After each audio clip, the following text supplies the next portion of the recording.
The Ohio Harness Horsemen's Association presents Trackside Live in the Little Brown Jug Speaker Series. Trackside Live is presented by Wire to Wire Wealth. Let's go live to the Delaware County Fairgrounds in Delaware, Ohio, and your host for the Speaker Series, Ashley Daly. Good morning. Welcome back to the second speaker series this morning. We are more than happy to introduce our very first Legends lineup. Beside me, I have all Buckeyes, actually. So let's give a round of applause for that. I've got all Ohioans up at some capacity. All Ohioans up there. That is a big deal. Everybody up here, if they did not train a jug winner, Dave Miller, we drove multiple jug winners. So heading beside me right now, I have Ron Potter, who trained Big Bad John, won in 2011. Kelly O'Donnell, who trained P47, who was a 2005 jug winner. And Dave Miller, we all know very well. He's won 5 jugs already, and we should also give him a big congratulations for last night's Jughead win with Rodeo Drive Deo.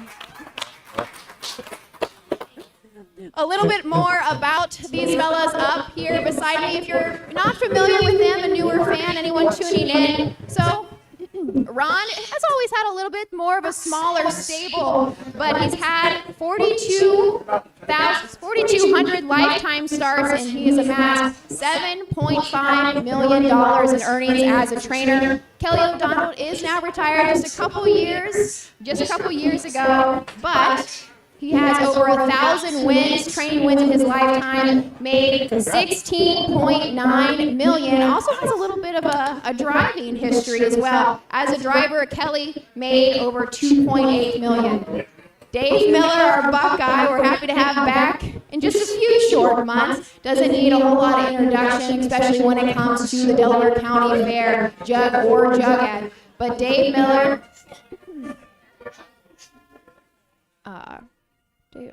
he has over 14,000 wins, $269 million in earnings. He's won 5 jugs, as I said, including Big Bad John, Shadow Play, No Pan Intended, Betting Line, and Courtly Choice. So we have quite the resume sitting beside me today. So just to get us started, we're going to run this a little bit like a panel. I'm going to open it up at the end for audience questions, so make sure you're paying attention right along with us. But to get us started, what does just the jug mean to you? Well, to me, it's everything. Being here at Delaware, being homegrown and stuff, that's what every trainer, especially the ones in Ohio, you go for, that's what you want to do. And when we won that day, I said, somebody asked me, son, when sir, I said, I'm retired now. So, and if you ask anybody at Praise Horses here, they'll all tell you the same thing, win the jug. Kelly, would you like to answer? What does just being here at the jug mean to you? Well, it's a great place to race, and like Ron said, being from Ohio makes it even more special. We had 3 in that day, 1 in each division. There was 3 limbs of the day that we raced and won the jug. We actually won 2 of the limbs, and then P47 come back and won the final. And it's just a great experience. And being from Ohio, it just made it more special. So it was just a great day.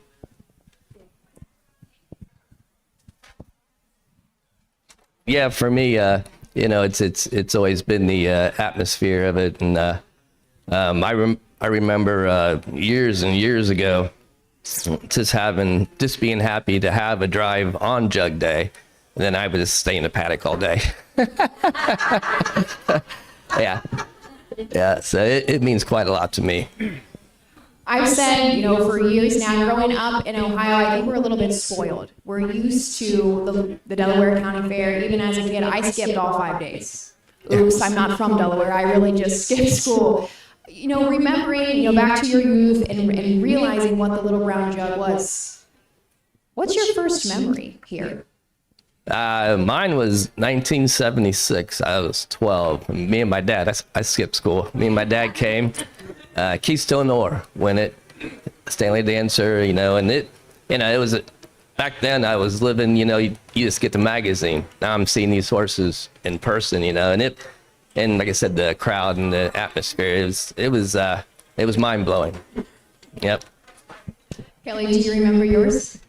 My first jug? Well, first Little Brown or Delaware County experience. I've been coming a long time. My father was in the horse business. He owned and operated hobby horse farm. And I forget what year it was, sometime in the early 80s, he had a horse called Skirt Lifter. And Billy O'Donnell drove him. My mom named all the yearlings, so she came up with some pretty good names. They had fillies, WD 40. But anyways, that colt was second in the final. And then the day that I won the jug actually was my mom and dad's last live harness race. They flew in from Florida, so that was really special. So they were here for it, so I was real happy about that. I'm going to make you hold on to the mic for that one. So that was your parents' last in-person harness race. Is that the biggest thing you remember from that day? Oh yeah, it was great having them here and winning the jug and for them to be in the winner's circle. And my dad was quite proud that day because he was second in it, and when we won it, so he was tickled to death. Yeah. A family affair. Every time we bring somebody up here, it's just amazing to see the connections and how the generations have just kept going. Right. Ron, you brought up earlier that you're based right here.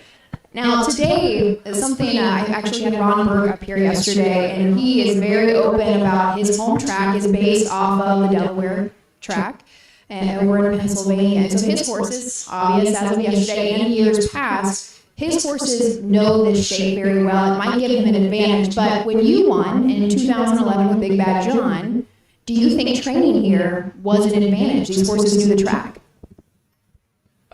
Definitely. We trained him up. I was his 2-year-old year. He was a little iffy starting out. He had some problems, and we got him going really good. And by the time we got Delaware here, he won in 153 in the standard, and that was world's record, tied world's record. And when we come off track that day, I said, we're going to win it, Judge. I said, this horse is good around this track. And I could train him in 155 out here, just training mile. He didn't think anything about it. You go to half in a minute, go a mile 55. He just loved going around here. And the more that he got closer to time, I was pointing towards the jug. From all winter, all summer, on every race we had, the jug was always in the back of my mind. It's like Ohio State, Michigan, You're playing on these other teams, but you're waiting on Michigan to get here. So maybe not lately, but yeah.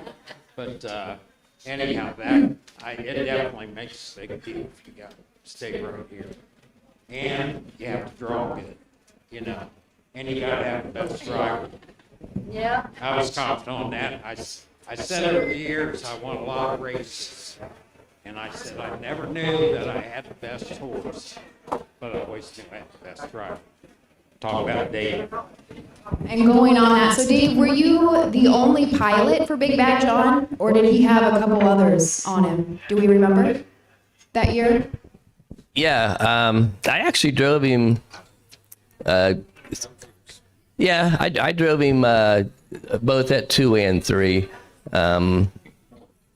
Yeah, more at 3. My cousin Brett, he drove him a lot. Okay. Yeah. How does that pressure? So you've got your trainer telling you we can win the jug. How does that pressure translate to the driver?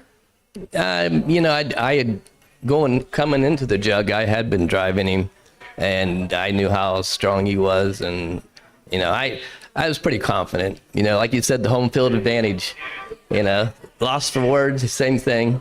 I mean, he raced, humongous out here, and I felt pretty confident with him, Big Bad John. Do you remember your biggest competition that year, as far as the field goes? Do you remember, was there any horse that you were worried about? I do with Lost for Words. I had Wiglet Jiglet, but with John, who do we have to beat? Do you remember? No. It's all blank to me now, I'll tell you. I don't know. Those Canadian guys sent about 3 after us, but that Yeah. Jody Jameson was better than Cheddar and Oh, that's right. You know what? It was Eddie Hart's horse. yeah, that was the one. And better than Cheddar. Roll Joe. Yeah, Roll Joe. He was probably our He biggest set her comp. back and Yeah. popped ear close on 3/4 fold. Yeah. I can remember Roger saying, "It's on." Here they come. Yeah. He got by us in the last turn a little bit, but Dave looked pretty confident. He just got after him a little bit, had a stretch, and held him off. Yeah. Yeah. Good stuff. Once in a lifetime. Look, I'm trying to steal the mic from you, and you just want to keep talking. That's all right. He talked about. Yep. And Kelly, do you remember after the winner's circle presentation, what was the first thing you did after you won the jug? What was the first thing you did? You want to pick up the mic for me by chance? Thank you, thank you. Actually, I gave my mom and dad a big hug, and Roger wanted to talk to me in the winner's circle, and my dad was standing next to me. He kept pushing him out of the way, and he's on a cane. I said, "Roger, don't knock him over. You might have a hard time getting back up." And the next thing I did, I came back here and had a cold beer. I was expecting that. For some reason, that does not surprise me. After all, we are at the Delaware County Fair, right? Join us back here in just a moment. We're going to take a second to thank our sponsors before we get back to reminisce on some of the greatest jug performances.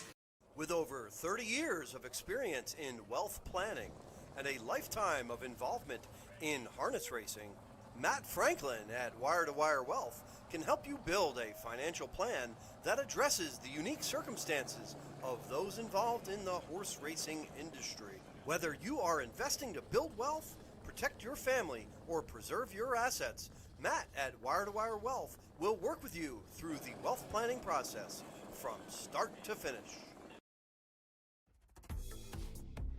The future is bright in Ohio. Ohio Sire Stakes, Buckeye Stallion Series, 66 county and independent fairs. Whether it's the Ohio Sire Stakes, the Buckeye Stallion Series, or the county fairs, Ohio has a place for your racehorse. This year, Ohio breds are racing for nearly $23 million in stakes purses. Be part of the winning. Breed, buy, race, win in Ohio.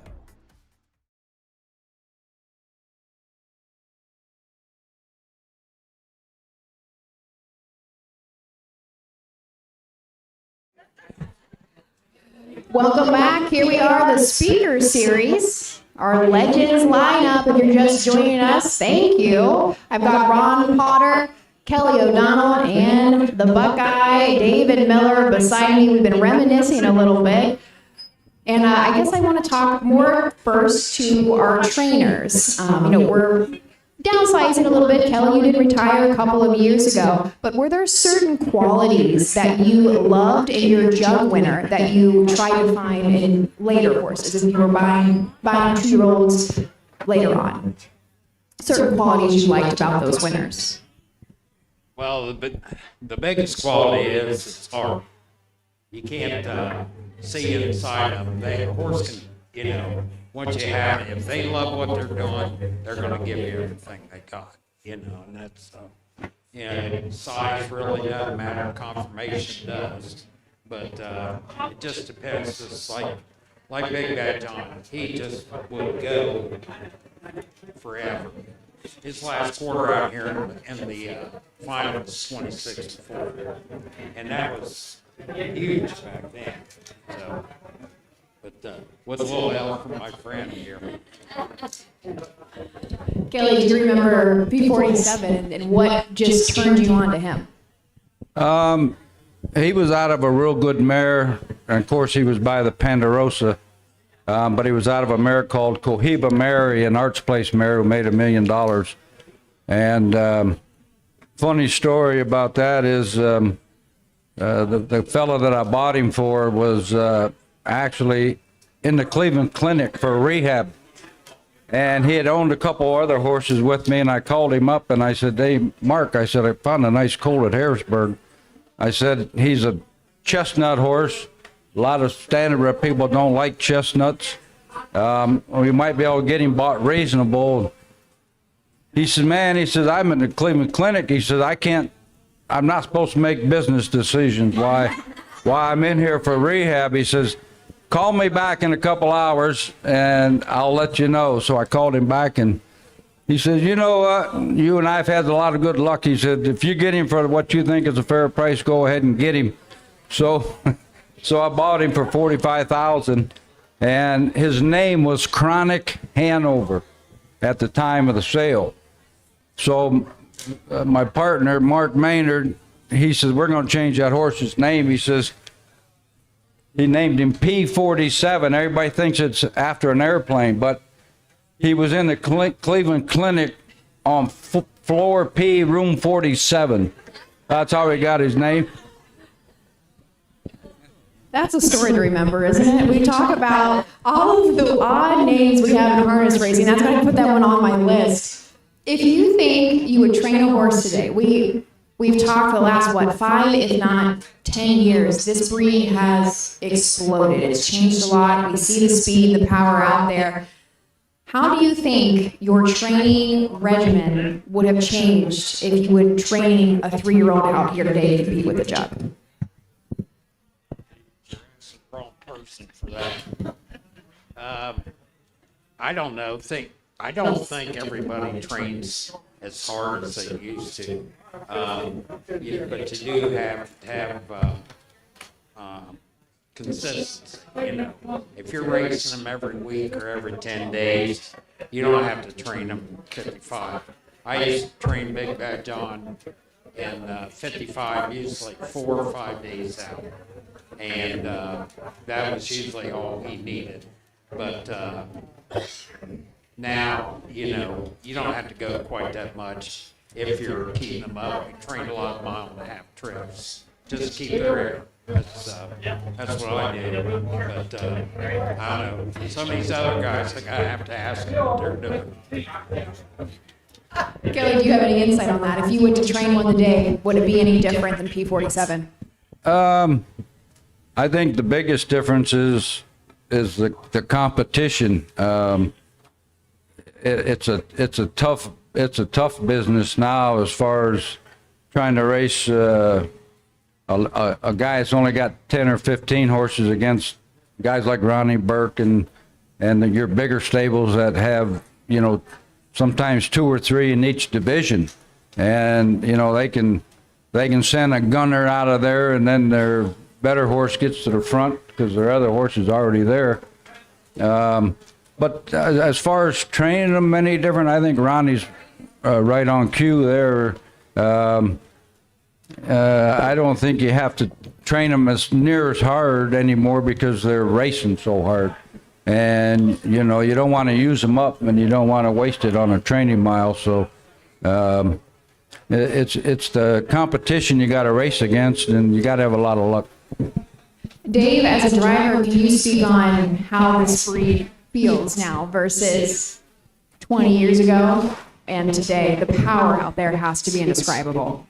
Yeah. Oh, yeah. I mean, horses go fast so much easier, and they seem to carry their speed, too. I mean, used to, when I first started, they probably had a quarter or a half in them, or a quarter or a 3/8 really, brush. But it seems like nowadays they can carry it, a half or more. If you had any advice to give a young trainer, driver, even owner that has their sights set on the jug, what would that be? You mean like getting them ready for the jug? I guess it could be any way that you take it. If you want to say get them ready, or just anybody who's hopeful. Like I remember growing up, and I always told my dad, I say this lightly, I would love to win the jug, but I said, it's okay if we don't win the jug. I just want to have a horse good enough to be in the jug. So anybody, whether it's that base level, just like keep trying or preparing for one. Yeah, like the only thing is I would say, like, get a schedule, stick to it.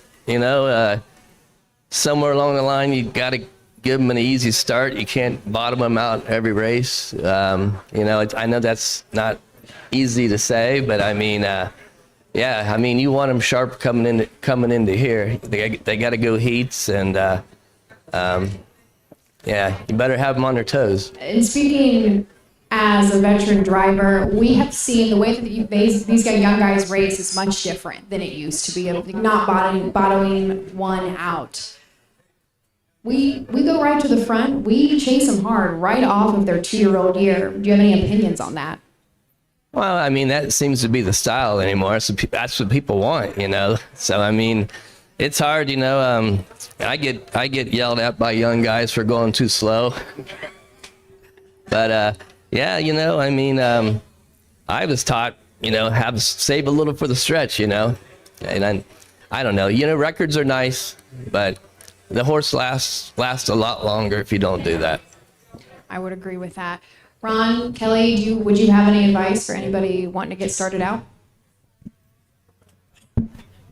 I guess my advice would be you got to have a lot of luck on your side nowadays with the speed that the horses go, and especially on the post position draw, especially like on a half-mile track like here at Delaware.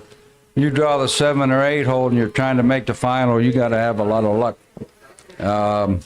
A good horse that I had years and years ago, Dragon again, he drew the 7 hole. Ronnie Pierce was driving him, and he got parked a whole mile and finished 7th. So that limited his day in a hurry.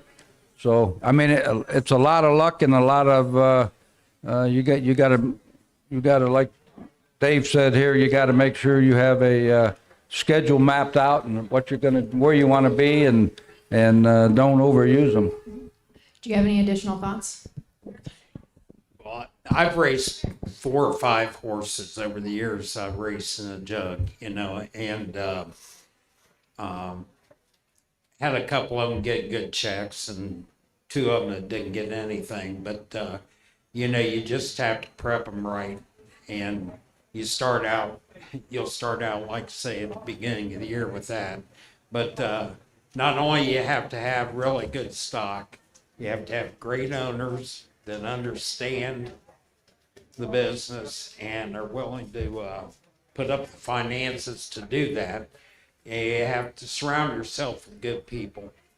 Have to have good help, just blacksmith, veterinarian, everything. So it's a combination. Our name might be the last one on the thing and they see, but there's a lot of people underneath them that if you don't have good people around you, you will never get it done.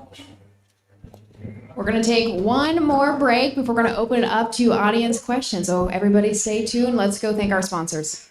With over 30 years of experience in wealth planning and a lifetime of involvement in harness racing, Matt Franklin at Wire to Wire Wealth can help you build a financial plan that addresses the unique circumstances of those involved in the horse racing industry. Whether you are investing to build wealth, protect your family, or preserve your assets, Matt at Wire to Wire Wealth will work with you through the wealth planning process from start to finish.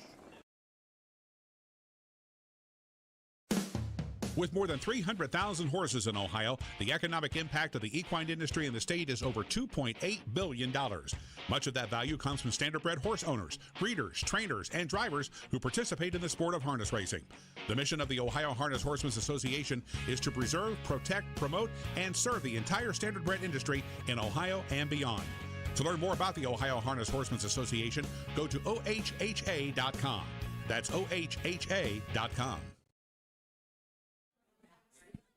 Welcome back. We're going to wrap up our Legends lineup, but make sure even after we get finished up today, these guys are going to stay for just a few minutes. We have these really, really cool memory cards that they're going to sign autographs on, and I'm sure you guys have plenty of questions and want to talk to them as well. I have one more for David Miller. We remember the 5 wins, the multiple wins.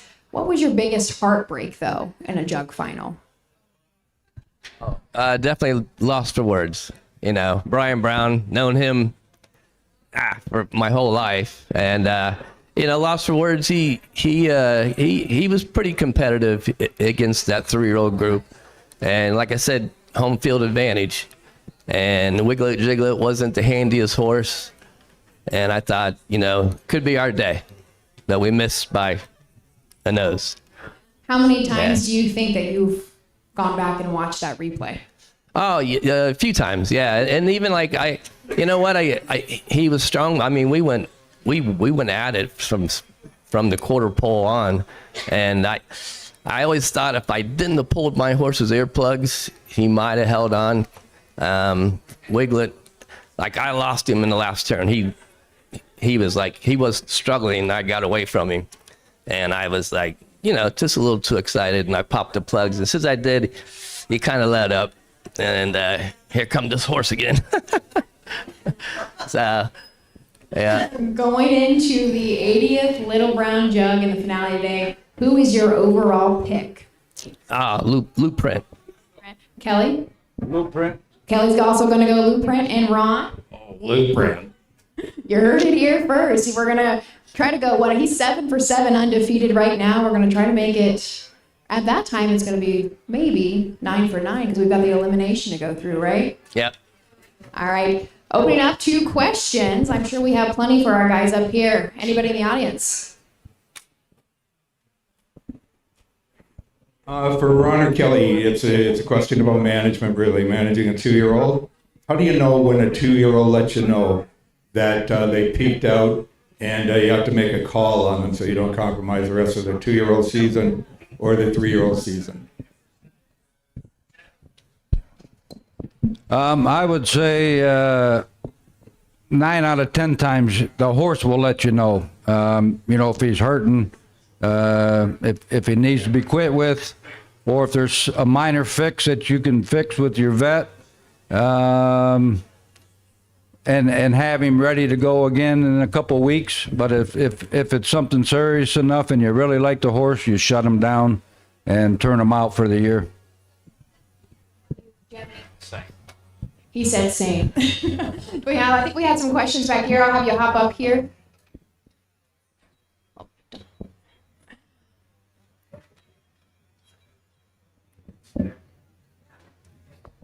Dave, when's the last time you didn't have a drive in the jug to begin with? You know, it was probably back when I was here. Yeah. I mean, I watched Life Sign. I watched that jug. Yeah. I think ever since then, I at least had a horse in it, maybe not a favorite or whatever. Yeah, like I said, I used to come here hoping to have a drive on jug day just so I could stay in the paddock. When we were young. Yeah. Where will you be watching the jug from? Since we're not out there. Oh, no, yeah, I'll probably be in the paddock. In the paddock? Yeah. We're going to stick to old habits. Yeah, Right? yeah. Do we have any more questions?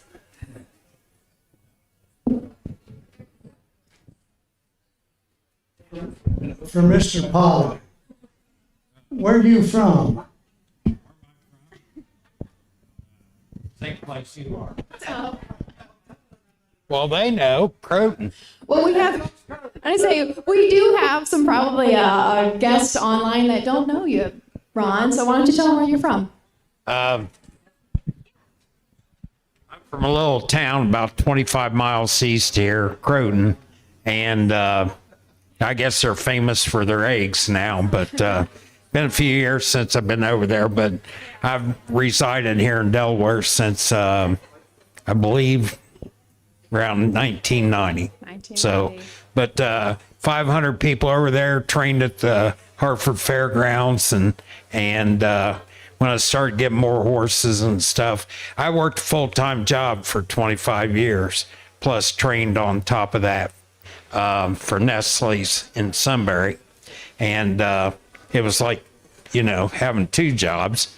But then the first couple of years, I had a couple good horses and had people start calling me, want me to take them. And I had a chance to take an early retirement, and I took advantage of it. So I haven't had a job since 93. I guess I didn't even realize that's where you were from. So some humble beginnings up here, and it just jarred my memory. So David, Doug told on you. So if anybody doesn't know, I'm from Urbana, Champaign County. Pretty proud of that, but I think you have some memories of Urbana as well, that little track there. Yeah, I actually took a job for a guy named Bob Palmer and worked with him. He had brood mares and stallions, and then we trained a few horses there, and we get to drive. And Ed Tell, the guy that owned Big Bad John, I went to work for him, and I actually broke the track record there with a 3-year-old called It's a Day. That was 1985, I believe. So yeah, I have some good memories about Urbana. I think we'll have time for one more question. Does anybody? All right. I think that'll do it. Make sure you stick around. These guys have lots of autographs to give out. So thank you, everybody. Have a great day. This has been Trackside Live. Trackside Live is presented by Wire to Wire Wealth. Trackside Live is a presentation of